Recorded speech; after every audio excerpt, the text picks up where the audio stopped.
आज की वीडियो का विश्लेषण क्या होगा। आज मैं फिर से कुछ ऐसे इन्फॉर्मेशन आपके सामने साझा करूंगा जो म्यूचुअल फंड इन्वेस्टर के लिए काफ़ी इंपॉर्टेंट होगा।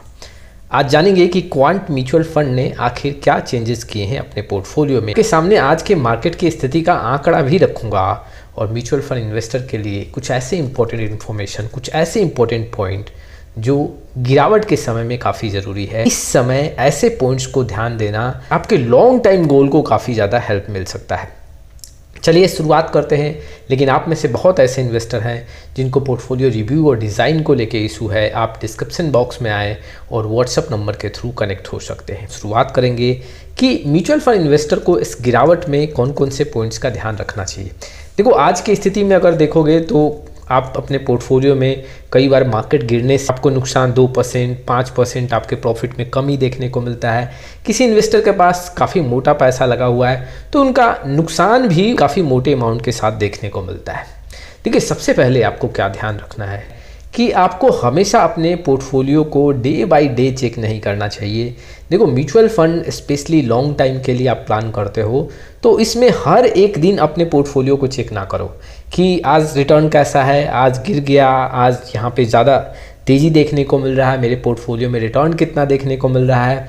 ये आपको गलती नहीं करना है। मैं बार बार इन्वेस्टर को ये एडवाइस करता हूँ। होता क्या है कि जब मार्केट में गिरावट होता है तो इन्वेस्टर हर एक दिन अपने म्यूचुअल फंड पोर्टफोलियो को चेक करते हैं। ये जो स्ट्रैटेजी है सही नहीं है। गिरावट में अपने म्यूचुअल फंड पोर्टफोलियो में यहाँ पे हम बार बार अपने रिटर्न और नुकसान पे यहाँ पे हम ना फोकस करें। इससे आपका साइकोलॉजी चेंज होता है। दूसरा, आपको क्या डिसीजन लेना है, बहुत फ्रिक्वेंटली अपने पोर्टफोलियो का रिव्यू नहीं करना चाहिए।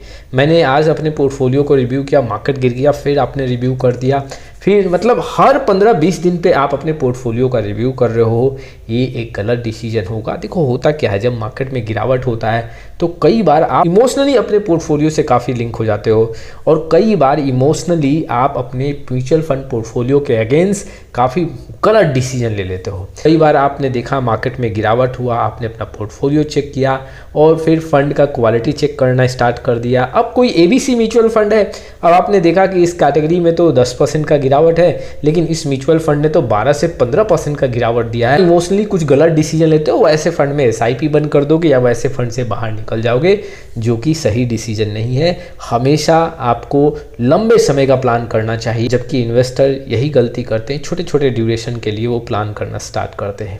देखो, आप जब इन्वेस्टमेंट स्टार्ट करते हो म्यूचुअल फंड में तो एक बात तो आप अपने माइंड में यहाँ पे मेकअप करके आओ कि हमें यहाँ पे 5 से 10 साल का प्लानिंग करना है। इन्वेस्टर गलती क्या करते हैं कि 10 साल का प्लानिंग किए, एसआईपी उन्होंने एक सिलेक्शन कर लिया, चलो इस फंड में हम पैसा लगाते हैं, यहाँ पे हम इन्वेस्टमेंट करेंगे और लंबे समय के लिए हम यहाँ पे एसआईपी कंटिन्यू करेंगे।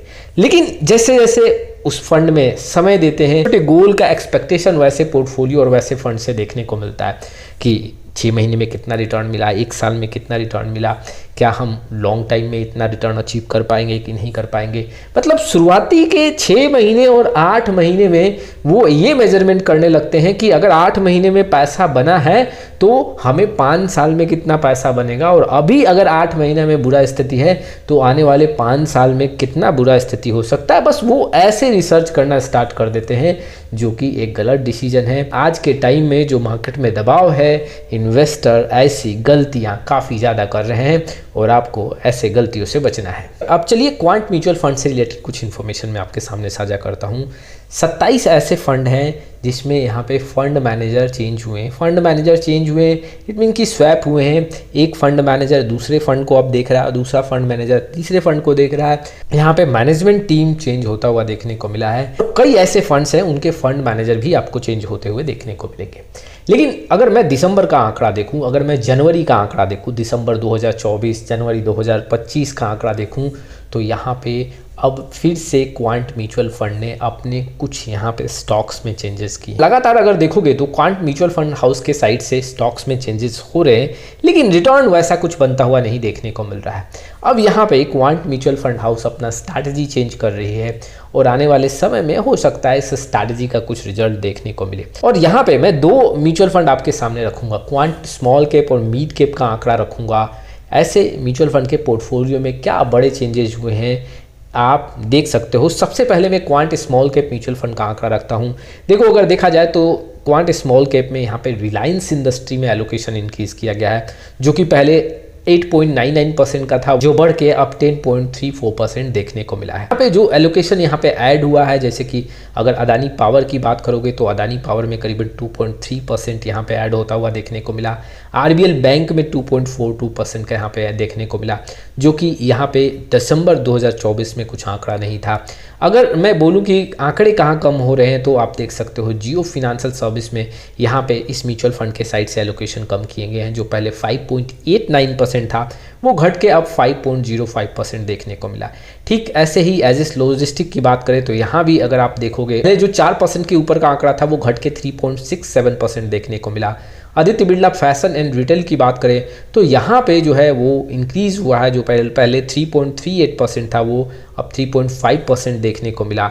ठीक वैसे ही अगर मैं बीकाजी फूड्स इंटरनेशनल की बात करूं तो यहाँ भी एलोकेशन घटा है, 3.29 से घट के 3.09 यहाँ पे देखने को मिला। HFCL में भी यहाँ पे घट के 2.87 देखने को मिला। सन टीवी नेटवर्क में भी यहाँ पे घट के 2.64 से 2.53 देखने को मिला। यहाँ अदानी इंटरप्राइजेज में यहाँ पे पूरा एग्जिट किया गया है, जो पहले 2.34% था वो अब यहाँ पे 0% देखने को मिला है। तो ये quant small cap mutual fund का जो भी पोर्टफोलियो में चेंजेस हुआ है वो आंकड़ा है। वैसे ही क्वांट मिड कैप की फंड की बात करूँ तो यहाँ भी अगर आप देखोगे तो रिलायंस इंडस्ट्री में एलोकेशन इंक्रीज किया गया है, जो पहले 8.9 था वो 9.58 देखने को मिला। IRB इंफ्रास्ट्रक्चर डेवलप की बात करूं तो यहाँ भी देखोगे तो एलोकेशन इंक्रीज हुआ है, 0.94% से बढ़ के 8.22 देखने को मिला। विंडो फार्मा की बात करूं तो यहाँ पे एलोकेशन घटा है, 8.96 से यहाँ पे 8.13 देखने को मिला है। कंटेनर कॉर्पोरेशन ऑफ इंडिया की बात करूं तो यहाँ पे एलोकेशन 25 में इंक्रीज हुआ है, जो कि 7.25 से बढ़ के 7.41% देखने को मिला है। लेकिन टाटा कम्युनिकेशन में एलोकेशन कम हुआ है। मैरिको की बात करूं तो यहाँ पे एलोकेशन बढ़ा है 6.24, पहले 5.76 था। स्टील अथॉरिटी ऑफ इंडिया की बात करूं तो यहाँ पे एलोकेशन घटा है। वैसे ही अगर आप देखोगे ITC में भी यहाँ पे घटता हुआ देखने को मिला है। तो ये सारे आंकड़े हैं, आप देख सकते हो पोर्टफोलियो में क्या क्या चेंजेस हुए हैं। अगर देखा जाए तो यहाँ पे स्ट्रैटेजी काफ़ी चेंज हो रहा है, काफ़ी सिक्योर इन्वेस्टमेंट स्ट्रैटेजी पे काम कर रहे हैं क्वांट म्यूचुअल फंड के साइड से। रिलायंस में एलोकेशन यहाँ पे काफ़ी ज़्यादा इंक्रीज हो रहा है। देखो ऐसे ही लार्ज कैप स्टॉक्स पे एलोकेशन इंक्रीज हुआ तो रिटर्न भी यहाँ पे कम बनता हुआ देखने को मिलेगा। अब ये जो चेंजेस हो रहे हैं अब इसका रिजल्ट कुछ महीनों बाद ही देखने को मिले। चलिए अब आज का मार्केट का स्थिति पे हम नज़र डालते हैं कि आखिर आज का मार्केट का स्थिति कैसा रहा। आज लार्ज कैप यहाँ दबाव में खुला है। जी हाँ, लार्ज कैप में आज गिरावट देखने को मिला। आज अगर देखोगे तो करीबन निफ्टी 50 करीबन 0.18% टूटा है, 42 से 43 पॉइंट टूटा हुआ देखने को मिला है। सेंसेक्स भी 312 पॉइंट टूटा है, 0.40। और निफ्टी आईटी की बात करें तो यहाँ पे मामूली सा 28 पॉइंट का बढ़त मिला। बीएससी स्मॉल के पास सबसे ज़्यादा पॉइंट के साथ यहाँ पे ऐड होता हुआ देखने को मिला, 706 पॉइंट यहाँ पे ऐड हुए हैं, 1.42% का जंप। बीएससी मिड कैप में 0.69% पॉजिटिव और निफ्टी मिड कैप में 0.57% यहाँ पॉजिटिव आंकड़ा देखने को मिला। तो लार्ज कैप इंडेक्स आज कमज़ोर रहा है, लेकिन यहाँ पे मिड और स्मॉल कैप आज मजबूत देखने को मिले हैं। कुछ ऐसे स्टॉक्स जो मार्केट में काफ़ी ज़्यादा दबाव बनाए हैं, एशियन पेंट करीबन आज 3 से 4% टूटा, टाइटन भी करीबन 3% आज टूटता हुआ देखने को मिला, नेस्ले भी करीबन 2% के ऊपर, HUL 2% के आसपास और ब्रिटानिया में भी 2% के आसपास गिरावट देखने को मिला। कुछ स्टॉक्स जो मार्केट को हेल्प किए, ONGC 2 से 3%, हिंडाल्को भी करीबन 2 से 3, अपोलो हॉस्पिटल भी करीबन 2 से 3 के बीच में, BPCL 2% के ऊपर और अदानी पोर्ट्स करीबन 2% के आसपास यहाँ पे जंप लगाता हुआ देखने को मिला। तो ये कुछ ऐसे स्टॉक्स थे जो कि मार्केट को काफ़ी ज़्यादा हेल्प किए। देखो ये कुछ इन्फॉर्मेशन थे जो इन्वेस्टर के लिए काफ़ी इंपॉर्टेंट थे, मैंने आपके सामने साझा किया। आप में से बहुत ऐसे इन्वेस्टर हैं जिनको पोर्टफोलियो रिव्यू और डिज़ाइन को लेकर प्रॉब्लम है, डिस्क्रिप्शन बॉक्स में आए डिटेल चेक करें और व्हाट्सअप नंबर के थ्रू जुड़ सकते हैं। फिर मिलेंगे एक नए वीडियो के साथ, तब तक के लिए जय हिंद जय भारत।